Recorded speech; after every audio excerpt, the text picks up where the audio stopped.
Welcome to my channel and this video, this June tour. My name is Emilia if you're new here, and I live on the countryside in Sweden. And here I have a huge raised bed garden where I grow my own vegetables organically and also some flowers. It's a little bit windy today, so I hope that you can hear me well and see me well. It's very bright. But I thought I'll just, have like a first impression of the garden because I haven't been in here for the last 3 or 4 days. It's been raining all weekend and yesterday I was out and about. So I haven't been here for a couple of days. A lot has happened. And I'm very pleased because I was struggling a lot with the first transplant of things like tomatoes, my peppers, for example. Everything is looking a lot better now. So both these beds are actually tomato beds initially, indeterminate and determinate, but I mixed it up a little bit this year. Here, for example, I do have my Romas as well as some dwarf cherry tomatoes. And I did start out with 3 or 4 more tomatoes that actually died, but that's okay. I now have space for other things. So in their space I've filled it out with onions mostly. Then in the border here I have pumpkins growing. I have baby boo here, for example. Then I have some celeriac. I do have a melon in the corner over here. It's like a cantaloupe melon. In between here I have some white onions, and in the middle row I've got sunflowers. They're gonna pop up and just beautiful. And then we have a dwarf variety of a cherry tomato called Aztec, and then some random flowers. I have marigolds, I have calendulas, I have zinnias, I have nigellas, and in between the tomatoes I have sweet alyssum. It's gonna act like a ground cover. And then in this border I got leeks popping up. You can't really see it from here, but you're gonna see it on a close-up. And then I got onions in this border here and parsley on each side. And then onions on this border as well. These are all white onions, and then in between here I have some red onions. So that's this bed, and for this bed I do have indeterminate tomatoes mostly. I do have a couple of determinate as well. So last year and the years before I've had them stringed up on this trellis here. This was temporary when we built this garden bed. Like, it's caving down a little bit and I can see cracks and all of that, so we're gonna change this out, but I don't think we're gonna do it this year because we're prioritizing other things. But it's been working really well. But right now I just have them on this huge pole here, and then I'm probably gonna do like a Florida weave once everything has grown a little bit. And here I can actually see a sweet alyssum flowering. That makes me so happy because all of the earth fleas and beetles has been munching on these alyssums, and they were like non-existent for a while, so I even have sown more, but they have just grown a lot and already flowering. And then have calendulas, basil in the border, a little bit of lettuce. I have oregano and thyme in each corner here. So these are sun golds. One of them died, unfortunately, so I had to swap it out with an indigo rose. I have 2 indigo rose and then 2 black prince. And here I have yellow donut determinate tomatoes. And here I got 2 determinate tomatoes called Maya. They're a Swedish variety, just a red slicing tomato, just a mix of flower, pink cushion flowers and sunflowers here as well. Here I got my 3 honey nut squash. One is a variety that I've saved seeds from myself, from like a store-bought variety that's Swedish. I always try to save seeds from, if I buy something from the store that is grown in Sweden, I try to save the seeds and see how they do in my garden, and usually do pretty well. So the melon over here and this one over here are actually grown in Sweden, and this honey nut performed really well last year, so I'm so excited. And then I have another variety called Laura that didn't produce anything last year. I'm giving it another try.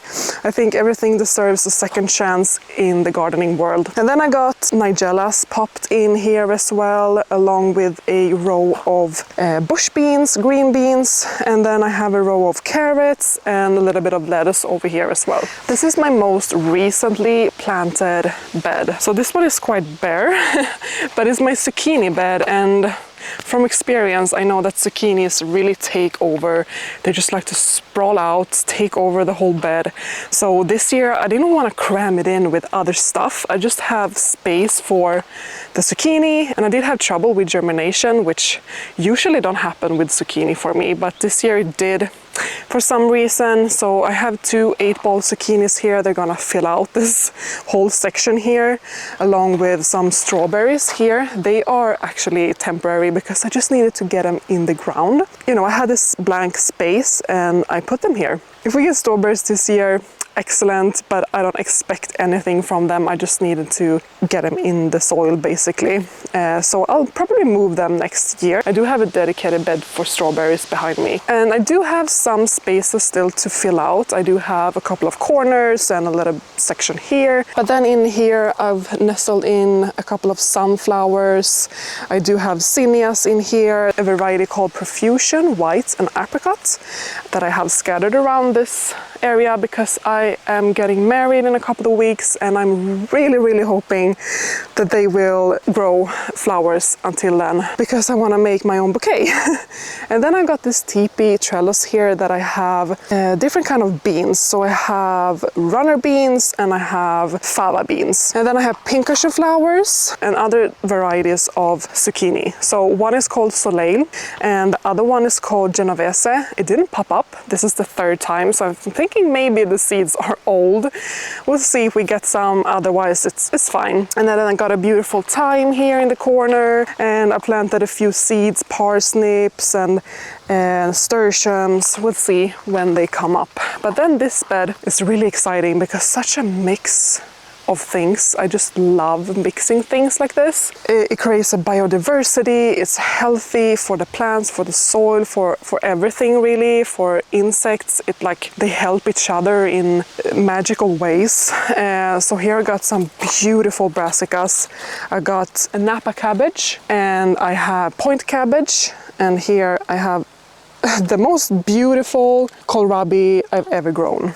So beautiful. So I had a cloth on top of them for quite long, but I had to remove it because they're getting so big.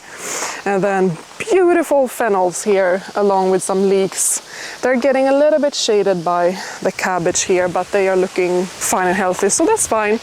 And then a row of onions. It's red onions. Here I got a row of jalapenos. They were struggling, but I think they're bouncing back. And then beets and a edging nepeta here in this border. Here I got eggplants, black beauty and patio baby. And in between these I've got snapdragons, Tweeny peach for example, and then like a mix that I've saved seed from. So they're gonna create like a beautiful pinnacle heights colorful structure to this bed, along with a few sunflowers. I got my artichokes in here as well as some garlics. Really random. I have celery, celeriac. Here I have a calendula. My rosemary that's not looking too happy actually. It's been struggling a little bit, but now everything is looking really healthy. Now these 2 beds are quite easy because this is my strawberry bed and they are framed with onions, and then they have marigolds in each corner, and this is my favorite type of marigold. It's so pretty.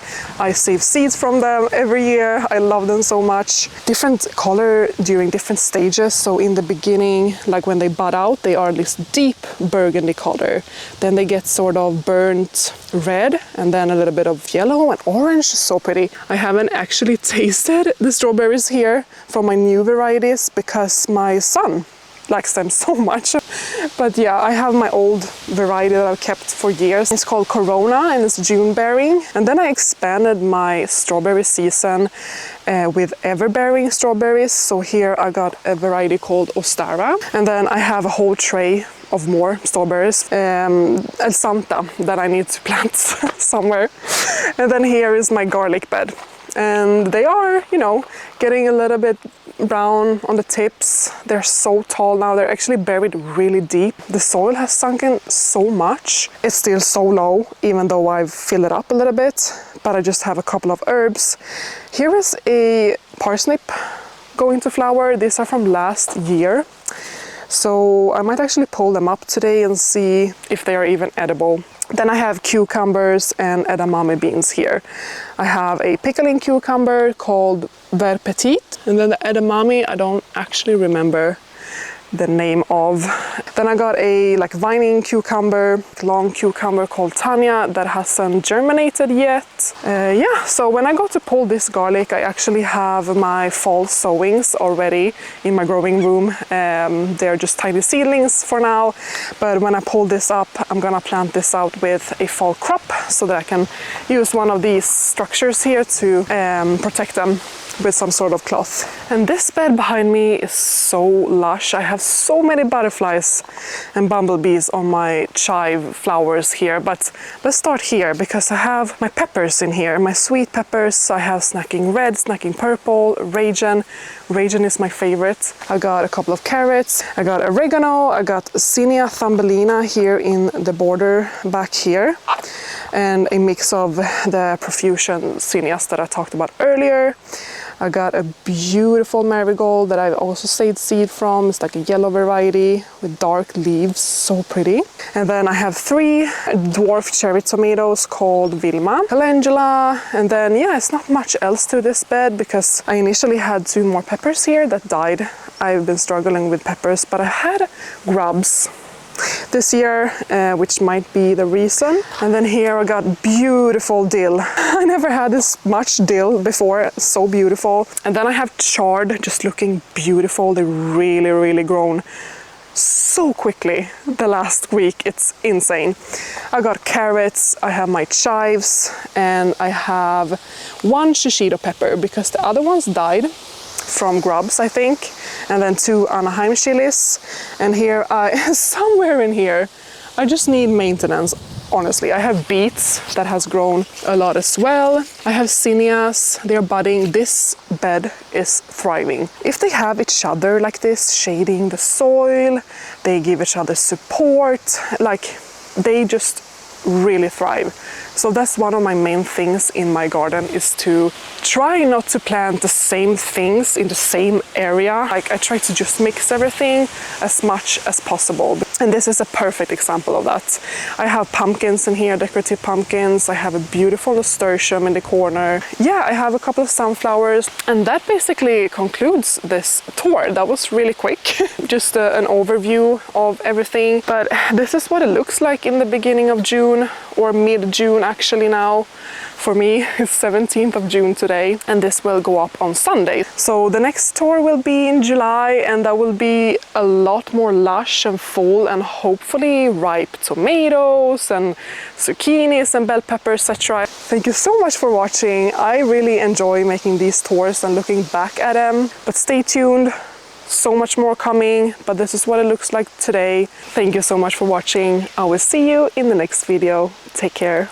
Bye bye.